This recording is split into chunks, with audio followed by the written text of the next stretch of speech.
Well, welcome back to another Maintenance Monday. Today I wanted to talk about how to help cool down your two-story home. So we're here with one of our two-story homes, and I want to go inside and give you some tips on how we can keep that upper level maybe a little cooler, because I know it gets a little bit warmer, heat rises, right? So let's go on inside, let's go through some tips, help you cool down your second story. So one of my first tips in trying to cool down a two-story home starts right here at the thermostat, okay? And the thermostat, typically you're gonna have an on, an auto, and maybe even a circulating function inside the fan function mode, okay?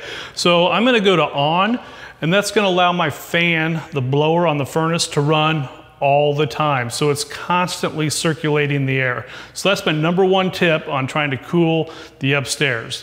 Then we're gonna go downstairs, we're gonna go over a couple more things. All right, so here we are in the basement. We have our furnace here, and this is that main trunk, main ductwork that goes upstairs. It's gonna go up through the walls and disperse over the attic into the different bedrooms and bathroom, things like that upstairs.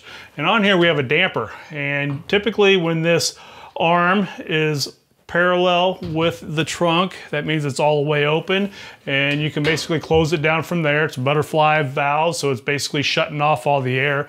We want that to be wide open. So one other thing you can do is check, make sure that's wide open. One of the other things that we always run into is we get calls, but the air conditioner's not working well, and it's because, guess what? We forgot to change the filter. So let's remember to change our filter, okay? So another little tip here, let's get that filter changed, looking clean, and that's gonna help with cooling the upstairs as well. Another thing we can do is we can go up to the first floor. We can close down some of the registers there, and that's just gonna push more air upstairs, okay, to that top floor. Another thing we can do, since we do have a trunk, and we've been doing this type of work for about 10 years now, one thing that we can do is we can zone your home, okay? Well, we can't, but Wyckoff Heating and Cooling would be happy to come out and zone your home. And then that way you have a thermostat upstairs and one downstairs, and it's gonna push more of that cold air upstairs, okay?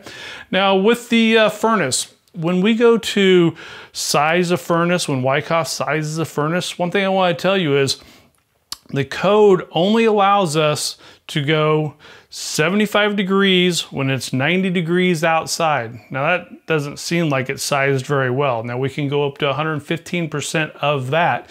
But basically, if it's 100 degrees out, it could be warmer up in your upstairs or even at your main floor. So just something to think about. These are sized to be efficient, to have a certain amount of run time, to pull out humidity out of your home.